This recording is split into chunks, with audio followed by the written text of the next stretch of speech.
Every brick begins with natural clay extracted from the earth.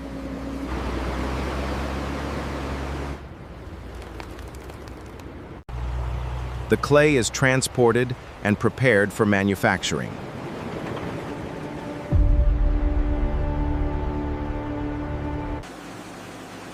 The clay is crushed and mixed into a smooth, workable material.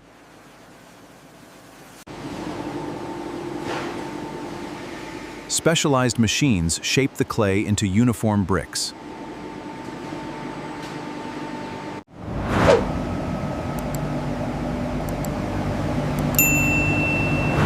The bricks are carefully dried to prevent cracking. Intense heat hardens the bricks and gives them their strength.